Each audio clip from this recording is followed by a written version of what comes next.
Welcome back to It's All Light. I'm Natalie Baugh. Today's special guest is one of my former roommates, Lacey Bartholomew Steele. Hi, guys.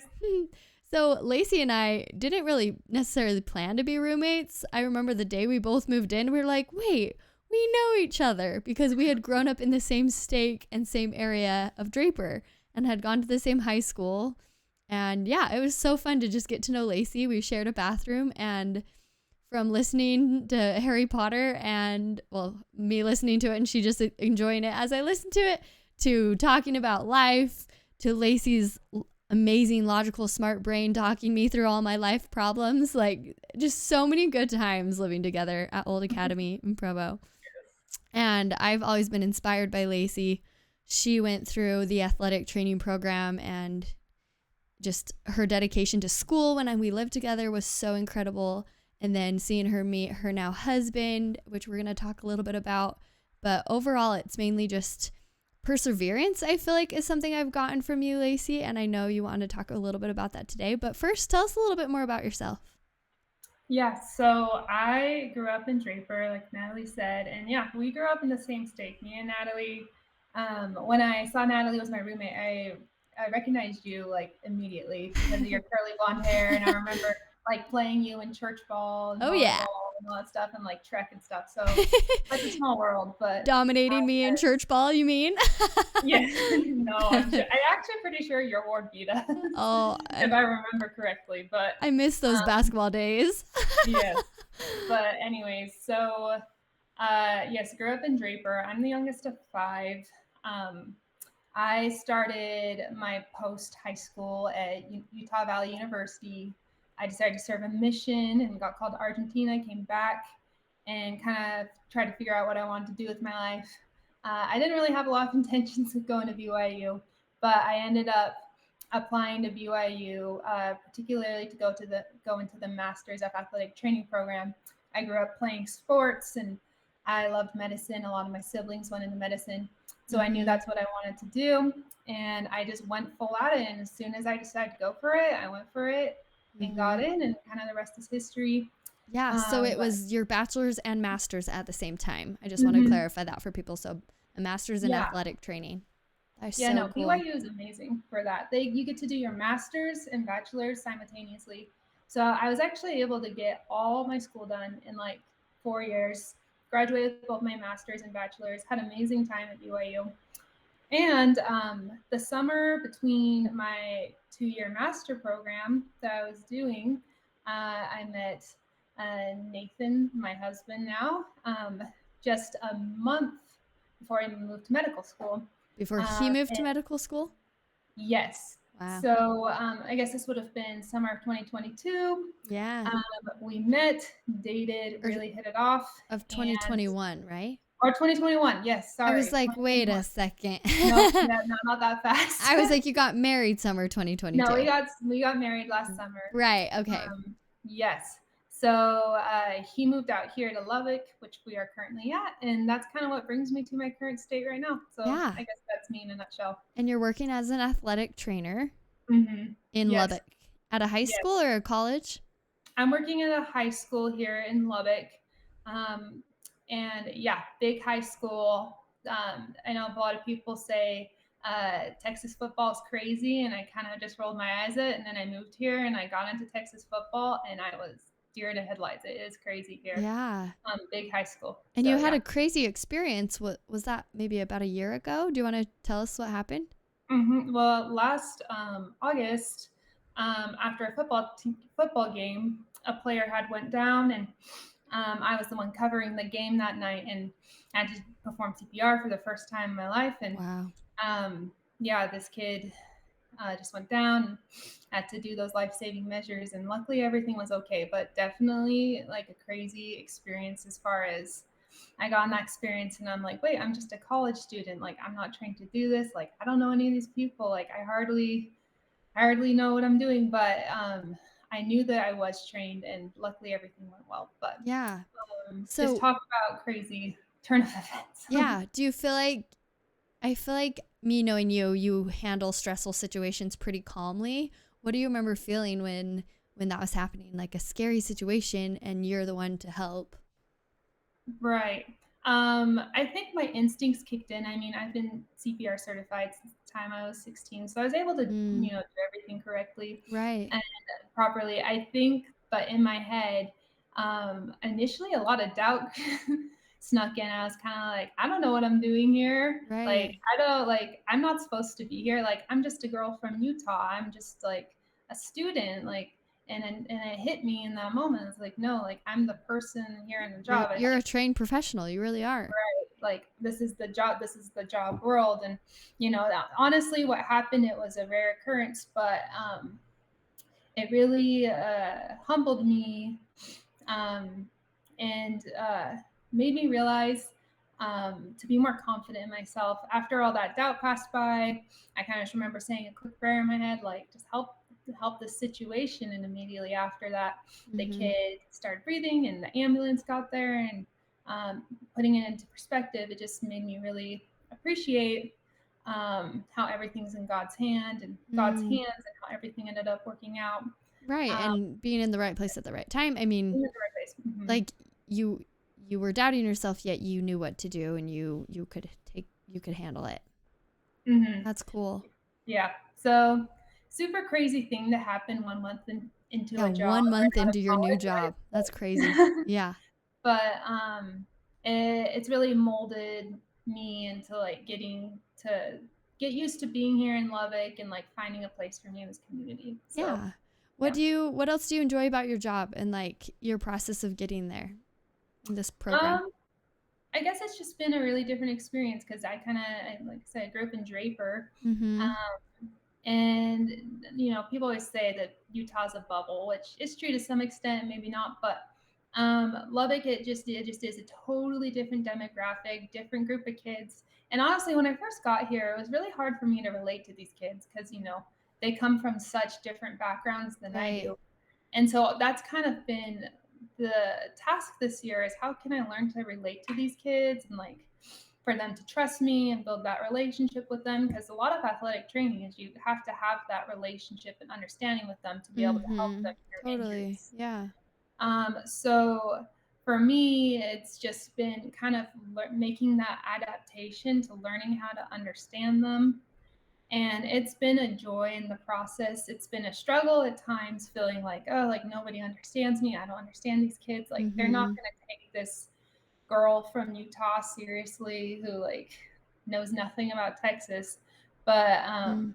one thing that's been really tender, like in the last couple months, is kids will be like, "Oh, hey, Lacey," in the hallways, or like, "How are you doing, Lacey?" And it means a lot that they've learned my name, they know who I am, and they're opening up and being friendly.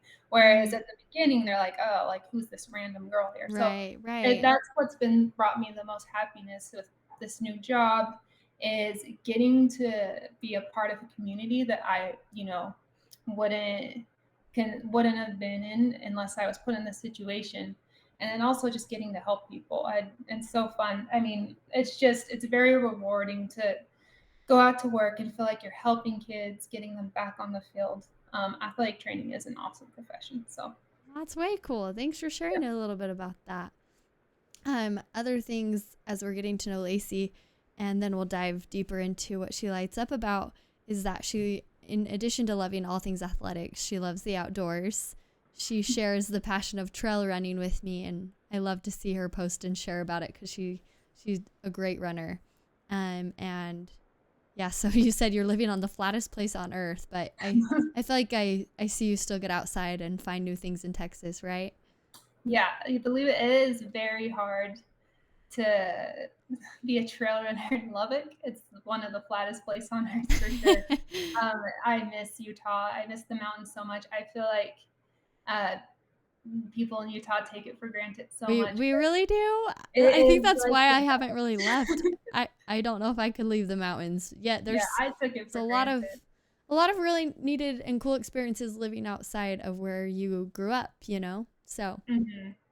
yeah. Yes. But I mean, just making the best of it. Believe it or not, there are places to run here. It's not quite the same, but I still love running. Running is one of my favorite things to do. It's more than an exercise for me. It's Same.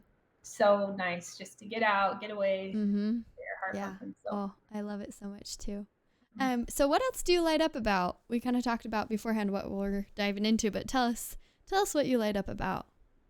Oh man, I'm a people person. I love to be involved with people and be involved in communities, which is why I think athletic training fits so well with me because you really are involved in Mm-hmm. teams and you're an integral part of that.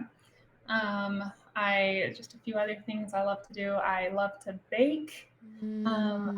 In Utah, I made wedding cakes. I made cakes Yeah, for they were people. so yummy. Like the best carrot cake I've ever had. Brother. um, yes, I love baking. I love, you know, like I said, just being with people, being with family, being with friends. And what else did I light about? Light up about? I light up about my husband. It's been just so great. Part of the, you can say what you will with Lubbock, but one of the beautiful things is, out here there's not a whole lot of distractions and there's not a whole lot of other things going on. So it's just been so great to be Mm. in a small town and get to focus on, building our relationship together for sure. Yeah. So So I that's know a lot of my listeners love dating advice and love learning about dating. So I want to ask you your dating experience and meeting Nathan and what propelled you toward marriage. I think that is something people are curious in anybody's life. I mean, I ask this question to everyone just because I mean, it's a hard question because at the same time every relationship is different, but it's also just fun to learn steps people took maybe to get there, and maybe you could try something different in your life based off of just others' experiences. So tell us about you guys. Okay, where to begin? Nathan and I, like we said, we met in the summer in between my last year of college, and Nathan had just graduated. And to be honest, we met on Hinge. Nice. We actually had a lot of mutual friends, but we met in that dating app, and it's so funny because I'd be lying if I said I didn't go on like dating app dates because I went on a fair share of them. But I never considered myself somebody who would like have a serious relationship come out of one of those. And not necessarily because of the stigma behind it, but more so just because I'm kind of more of a reserved person at first. And I feel like most people that use those tend to be a little bit more like outgoing, or like if you're not outgoing, it's hard for something to kind of come up out of it, especially if you don't put yourself out there. Right. So I'm actually really shocked that I ended up marrying somebody that I met through that.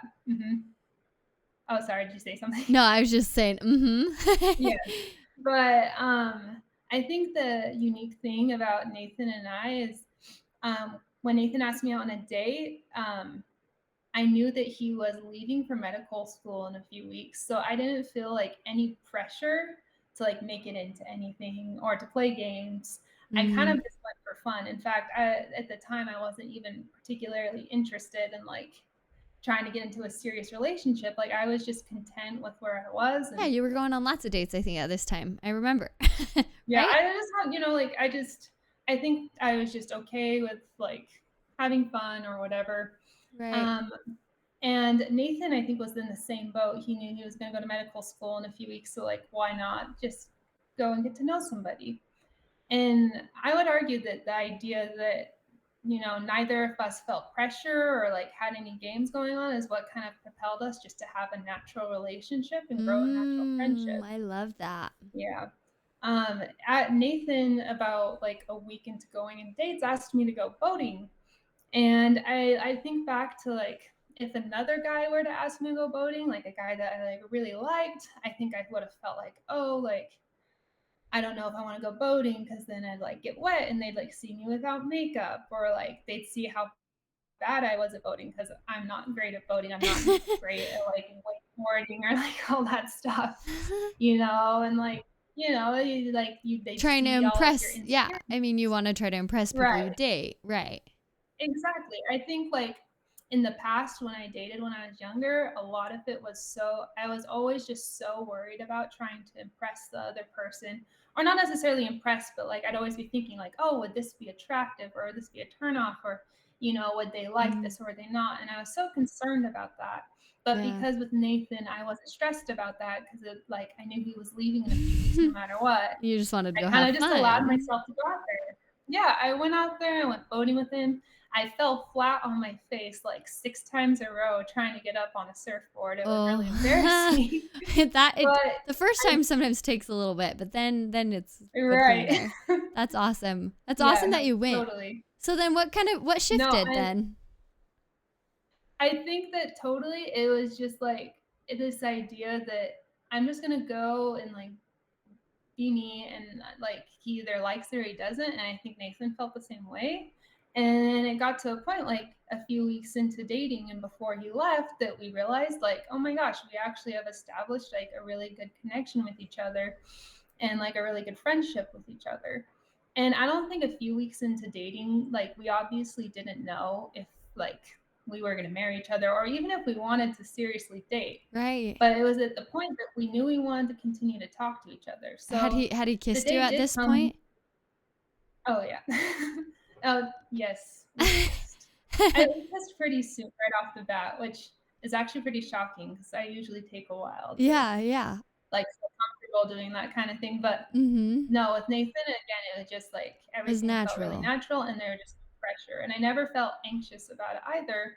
Which I typically did feel anxious with a lot of Yeah. um, Well, that's people I had interesting you dated say that before. though, because I feel like anxiety can get in the way of relationships so much, but at the same time, Hmm. learning to trust your gut and those anxious feelings, I think I don't know, it's hard to figure out, but at the same time, if it's hard to figure out, then that could be turning you the direction you need to go because it shouldn't Hmm. be that hard, right? It should be natural and in a sense easy. I mean, relationships take work, but that feeling of I mean, you Hmm. wanted to continue talking and then that continued to long-term date or what's it called? Long distance dating and Long long-term distance, dating. You yeah. guys are definitely long-term. Right. No, but long distance dating. So, yeah, tell Mhm. us more of your thoughts in that area. Yeah. So Nathan and I kind of got together, and I don't know. I felt the night before Nathan moved, I felt like this gut wrenching thing because I felt like I had to make a decision if I was like going to commit to this like long Mhm. distance thing or if I was Right. going to drop it. And I wasn't like 100% ready to commit, but nor was I 100% ready to drop it. And I remember calling my sister, and I was probably being a little over dramatic and whatnot. And she's like, "You don't have to make a decision. Like, why don't you guys just keep talking to each other?" Yeah, totally. And that really spoke to me. Like, I was like, I can just continue talking to him, getting to know him, and like just see where it goes. Like we don't have to make any definitive decisions too. Like we have cell phones, we have FaceTime. And Mhm. like that's exactly what like Nathan and I did. Like we had that conversation and Nate was down to do that. And what turned into like a couple phone calls and text messages kind of just turned into a few FaceTimes. And then like before we know it, we just like woke up one day and we were best friends FaceTiming each other for a few hours every day. And it kind of just like made me realize like, wait, this is actually going somewhere. Like Grew we should try and into figure it out. exclusively dating Right. to getting And so I mean engaged. it was Wow. really tough.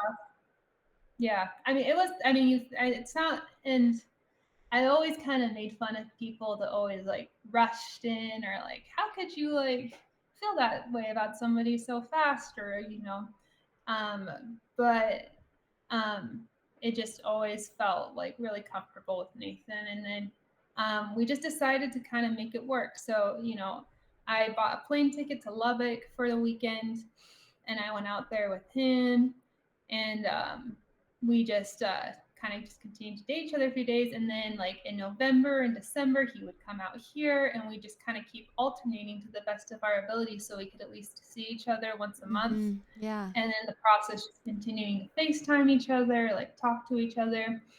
And it just seemed really clear by the beginning of 2022 that like the You wanted goal to get was married. to get married and for me to move to Lubbock. So um, yeah, long distance is tough.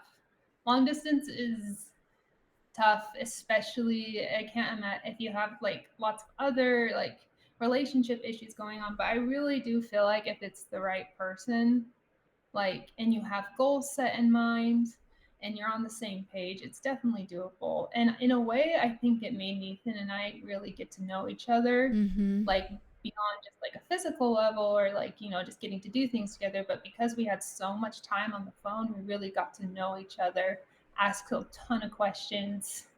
And really, that's all we had for a lot of the time. But I would say that's what makes us know each other so well.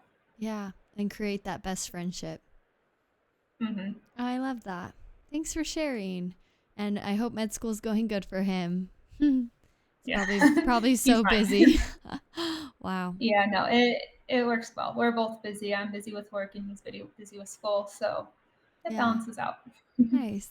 Okay, so for the last 10 minutes, I'm going to pull up something you filled out on the form, and it is the idea of rising above and beyond circumstances and failures, and looking back on a time of discouragement and realizing how far you've come. And then, yeah, just why is this an important thing you've learned in your life? And yeah, what can others benefit from this idea and this lesson you've learned in your life? Hmm. Well, I think one of the pivotal moments for me was being a senior in high school, having four siblings that had gotten into Brigham Young University, and that being an expectation that was on my shoulders. And I kind of, I thought that everything would work out because all my other siblings had gotten in, that I would get into, and I applied to BYU. My senior year of high school, I thought I had a good enough GPA and everything, and I ended up not getting in for my incoming year, Mm, my freshman year, to go to BYU. And at first, I thought that was like the most devastating thing in the world because I was going to be so unlike the rest of my family. And that like everything I had been working up to up till high school was like worthless and all this stuff. mm, And I just remember being so sad in that moment. And I look back and I laugh because, you know, everything has turned out exactly how it should have. mm-hmm. I never really considered serving a mission prior to going to college and in high school, and then going to Utah Valley University. I had some experiences that led me to do that, and then Mm-hmm. I got to go on a mission and learn how to speak Spanish, and then I came home and got some really awesome job opportunities that led me to get it into the master's program at BYU for athletic training. Right, right. And I look back and now I'm at a high school that's predominantly Latino kids, and I get to use my Spanish all the Oh, time. And, right. I Yeah. just I look didn't think back and about that. it's so amazing that, even though things don't always go accordingly or whatever, that Mm-hmm. everything always works out for a reason. And I think in the face of, uncertainty, or in the face of, you know, adversity or whatever, I've really learned that um, you always come out of the better end stronger regardless and better. And I think you can always look back and say, Hmm. well, yeah, my life didn't go as perfectly as it could have in this way, but it really was for the better because now I have the life I do now, and I wouldn't change Mm. it for anything in the world. Right, So. right. It's funny. Okay, so I have a few thoughts to what you just said. One is I also didn't get into BYU. That wasn't my like goal though. No one in my family had gone to BYU. And yeah, Mhm. I didn't really care about that. I only went there for the study abroad. But I was happy to end up at BYU and study there and graduate from there. But second, just when you were talking about things not going the way we planned, I think we all have ideas of what we want our lives to look like, and rarely does that happen. And I'm trying to wrap myself around that idea of this life I have in my head, and I'm very dreamer esque. And so I have built so many fantasies in my head of, oh, I want this kind of life and this kind of life and these types of people in my life. And I don't know, I've been having to shake down that fantasy and really just enjoy the reality of my life right now, and also find the power of I can create whatever life I want. So, yes, it's good to keep these dreams and fantasies as a vision, but also just know the steps to get there, and also be willing to accept any course correction and change, right? Mhm. And I'm sure I mean, until you met Nathan, you weren't really planning on starting your career in Texas, though. like you said. What other thoughts do you have? No, I definitely agree with everything you said. And I think that something I've had to learn is you can always get caught in the habit of when this thing happens to me, then I'll finally be content. Or if this would just happen, then that would make me happy. But I think that, what I'm learning, and especially now, like, going to BYU, I'm like, oh, I'm just excited to like be done with school and to, be like just be married and not have to date anymore. But then now that those things have happened and new challenges have presented itself, and you realize life Mm-hmm. is still life, and you still have to like deal with Life is things. still life. Yeah, no matter what, when you hit those checkpoints in your head, Right, there's still 100%. going to be hard things. Exactly. And I think like the grass is always greener, right? So I think Mm-hmm. the key to life is finding happiness in the phase of life you're in, and Mm-hmm. just, kind of rolling with the punches, like understanding like there's gonna be a new adversity, a new challenge in every phase of life. And maybe some phases of life come with more challenges than Mm-hmm. others. Totally. But I think that's just a part of this life that we have here. And I think the most important thing you can do is just trust God, Mm-hmm. trust that things have a way of working out. And, I think just believing in the idea that you wouldn't want to change your life with anybody else's, because your life is unique to you and it's what God, Mm-hmm. has in store for you. And I think that's what's enabled me in low points to be like, even though I'm in this low point, I still wouldn't want to change this with anyone else, because I know this is what's intended for me. I Mm-hmm. know I can work through this. I know I can make choices that can make me overcome this. Mm. So that's just something I carry with me, especially as new challenges present itself. And I always think back to my 17-year-old self, so disappointed about not getting to BYU my freshman year, and Right. then realizing all the blessings that came from that and all the amazing things that have happened in my life since that point, and Yeah. realizing that that's exactly how things need to be, even though that my 17-year-old self was way more over dramatic than I am now. Mm-hmm. Oh, But yeah. I always carry that feeling that I had. I always remember that. So Yeah. Thanks for sharing that. You mentioned just like, I think so many of us have heard, happiness is where you're at, happiness is now, and like gratitude gets you going. And I firmly believe all those things. But I feel like sometimes it's super hard to just get yourself into that mindset when you're in the thick of things. But what helps you roll with the punches in your daily life? um I think, I don't know. I go back to the one of the things that I learned, especially the night that the kid went down the field, and I thought my immediate instinct was to doubt. And I think of how it's kind of human nature for doubt to creep in and fear to creep in as soon as something uncertain Well, and happens. anxiety too, especially in our day Yes. and age. Yeah. Anxiety, frustration. I mean, like all those things are instant things that happen. And I Mm-hmm. think recognizing that all those emotions are like instant things. And I think the key to life is trying to figure out how to cope with those emotions that just seem to like hit us so suddenly. Like it's so easy Mm-hmm. to become angry. It's so easy to get stressed or frustrated And be impulsive and say a and be comment impulsive. that maybe you don't mean. 100%. It's so easy. And I think one of the keys is like learning just to like tune in to who you really are, tune into your true character. Mm. And when you do that, I think you always find a lot of inner peace. I think you get a broader perspective. And like I've always found, even in the hardest of times, if I can just tune into like that that inner inner peace, and that in like tune into my soul and like who I am, it's a lot easier to like move past it, gain the patience for it. Mm-hmm. And I don't know if I'm eloquently explaining Oh, that you are. You here, totally are. but Tuning into yourself helps you navigate those immediate yes.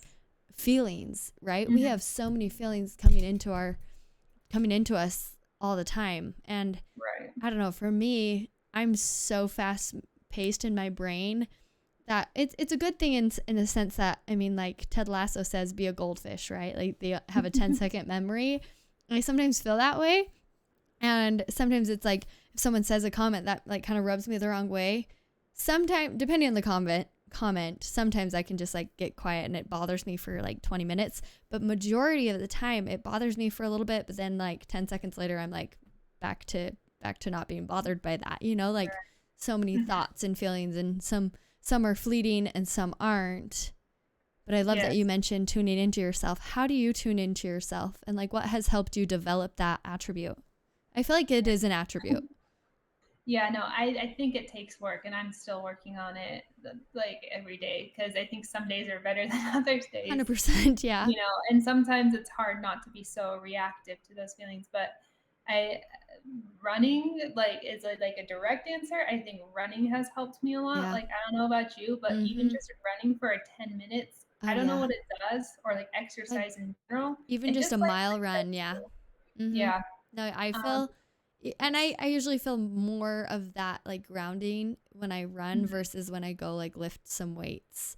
I think it is just getting my heart and brain moving more than I'm trying to do a lot more weightlifting too, and find that self-tuning in weightlifting, because mhm. I know it's good for my body, but I totally agree with you with running. Yeah. Yeah. I mean, that's just like an automatic, especially on a bad day. That's just something automatic, Just get out but and run. That's all. On the worst 100%. on the worst days, yeah. After a breakup, I woke up at like I couldn't sleep, and I just woke up at like 5:30, 6:30 a.m. and just ran like 6 miles sobbing, listening to Here Comes Goodbye by Rascal Yeah. Flatts. Like but like You I know, look that's back now and I'm classic. I'm grateful that I had like that way to get out and go run, you know, and like Mhm. I know a lot of other people that run through their frustrations, and it really just brings back the endorphins, gives you Right. mental clarity. Mhm. You also mentioned, for I guess this will segue into our uplifting takeaway for this episode. So a better attitude of gratitude, humility, day-to-day discipline that enables us to make the best of life with the ups and downs and unexpected events. And I love that you said day-to-day discipline. I wanted to ask you a little bit more about what that means to you and how you live Right. that. Well, I look at the job I have right now, and it's just been, it's been really demanding for me at times coming to Texas, and being an athletic trainer in Texas, and just some of the added demand that's been to that. And I think it just sometimes you really just have to bite the bullet and just get down to work and focus. Mm-hmm. And Yeah. I mean, it's tough. And, I remember during football season, like I'd be working crazy hours, and I was like, I could have just gone straight home, but I'd always bring my running clothes. And if I could just go out and at least run a mile on the track before I went home to my husband, like just little things like that, that made me still feel like I had control over things, Mm. that I was still, pushing myself to do things and staying on track. And I think that's when I wrote day to day discipline. I think that's what I'm going through. But that's what I was going for. That Yeah. sometimes like we just have to. It's good to put things in our lives that we could easily not do, but we choose to do them regardless of how busy it is. And I think that goes to show discipline. And I Ooh, think I that love can that. carry in other parts of your life, like living the gospel, keeping the commandments, or like just discipline as far as taking control of our health, or Or our budget. even our be good at the I'm budget like, or in that's what our I'm doing relationship. after this. I gotta go budget. But like, Yeah. sorry to cut you off. Do you No, no, want to no. finish That's your what I thought? was gonna say. I'm sorry. I was getting so excited because I was thinking about like when I sign up for a race to train and run for, hmm I like am as dedicated as I can be because I know I need to be trained to survive at the race. And so it's Yeah. like I have my schedule. I was a little bit late starting this training schedule, but like I have every day exactly what I need to do, and I just there's no question that I have to get that done. Kind of like you with getting that mile in before you left. You know, it's like hmm that to me is an ounce of discipline in my life that I then see carry over into other elements in my life. You know, like at work. I mean, if I wake up and run, my mind's already open and ready to work, and I have a clearer mind. My body feels better. I've been trying to eat healthier because all those can compound into how I'm doing working, and then I make time for my hobbies and my my podcast too, and after a 9 to 5 job, and just trying to find that balance. On my run today, me and my boyfriend were talking about just all our hobbies we have and where we want to dedicate our time. And to have so many hobbies, you really have to focus on what life you want to create, what that looks like, but as well as where you want to be disciplined with your time, because so much time can be wasted, on our phones, just doing whatever, so day-to-day discipline. I like finding the one thing to help you to label as discipline, and then watch how that attribute can be developed. Okay, what other thoughts do you have? Oh, brother. If you don't have any, we can just think of our takeaway too. I was just talking a lot, so I wanted to hear from you. No, yeah, honestly, I think I've mentioned humility, and I think that going along with all those attributes, above all and everything, it's just important to have humility in life. I think the older I'm getting, and I'm still very young, the more I realize, the less I know. And I think just always being willing to learn, and to with having a new job and being a new marriage, like this entire year for me has just made me realize that I still have so much to learn. Still have so much to grow, and so many areas to improve in. And for me, it's just, I always want to have the attitude that I'm willing to learn, I'm willing to be better, I'm willing to take adjustments. So I think above all, with all the things we talked about, that's the one attribute that I've really tried to develop humility recently, is humility, along with all the discipline, along with trying to seek the good in life, having a good attitude. Humility helps out. So what helps you when you are not catching on or learning or being disciplined in the areas you want to be? Sorry, you'll have to say that one more time. So I'm just thinking of like being humble and learning things, and you're always working and improving, but how do you handle when you fail at what you're hoping to become? I think it's tough. I think one of the toughest things to do is like to own up to your weaknesses and like acknowledge them, right? Yeah. And I think it's tough to do, but something that's helped me is like getting to talk it through with somebody. So for that, that's my husband. So on a day when I come home from work and I'm like, goodness, I just don't feel like I've reached out to any kids. I don't think any of them know where I'm coming from. Like nobody's taking me seriously, or like, you have all these things you can think of. I talk it out with my husband, and then he makes me realize that I'm probably being harder on myself than what other people are thinking. And I think that's so true to begin with. We always think we fail and that things are bad, but truth be told, like the outside perspective, like other people probably aren't thinking that. And certainly, like our Heavenly Father isn't thinking that either. So first understanding that you're probably your biggest critic, and you're probably being harder on yourself than other people. And then from there, you can realize that, okay, if it's just me that's like caring so much, then I don't have to worry about other people. I can just focus on what I can do better tomorrow. So yeah, I don't know if that's a good answer. But. No, I think that was perfect. Okay, so in conclusion, what do you feel like from our conversation today is your biggest uplifting takeaway? And I'll think of mine. Okay, my biggest takeaway, just from what we've talked about today, and maybe where you are in your life right now. Yes. Life always works out the way it's supposed to, especially to those who are humble and who are making efforts and are trying to seek the good in everything.